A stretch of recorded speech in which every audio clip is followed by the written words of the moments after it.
vendtare. Ndërkohë ka pasur kritika, akuzat vazhdueshme nga qeveria e Kosovës, nga zyrtarë të lartë, së fundi edhe nga zëvendës kryeministi Bislimi ndaj Bashkimit Evropian, sa i përket çastës në dialogun Kosovë-Serbi. Madje ka pasur akuza edhe nga Bislimi në drejtim të Lajçakut, se po tregohet i pabalancuar në dialog.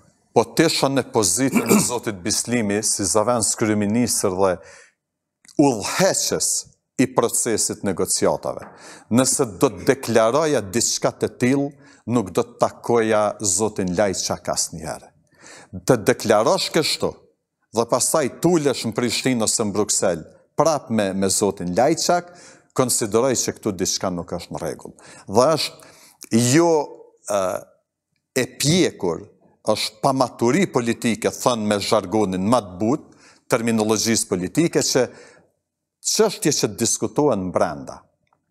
Do të thotë, dalin publik. A keni vërejtë ju anshmëri nga Lajçaku? Në disa raste konsideroj që Lajçak ka bërë veprime të njanshme.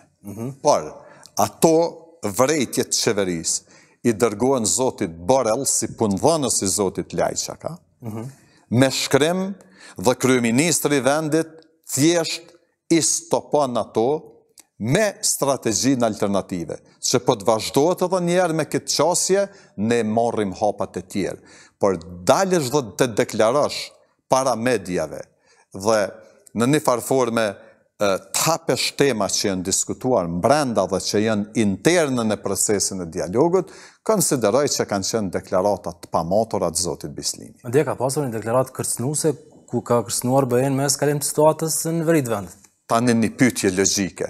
Është në gjendje Kosova në këtë situatë ta kërcënoj BE-n, në veçanti kur presim antarësimin e Këshillin e Evropës dhe kur ende jemi në masa të vendosura nga BE-ja. Prandaj duhet vizion, urtësi, gjaktëftësi dhe mençuri në veprimet tona politike. E kam fjalën si shtet, sepse qeverit vinë e shkojnë. Kosova, shteti është i përhershëm dhe duhet mendojmë për brezat e ardhshëm, sepse brezat e ardhshëm nuk na kanë faj, brezit tona po politikanëve aktual, që me gafet dhe gabimet tona ta dëmtojmë perspektiven zhvillimore dhe afirmimin e shtetit dhe prosperitetin për banorët e këtij vendi.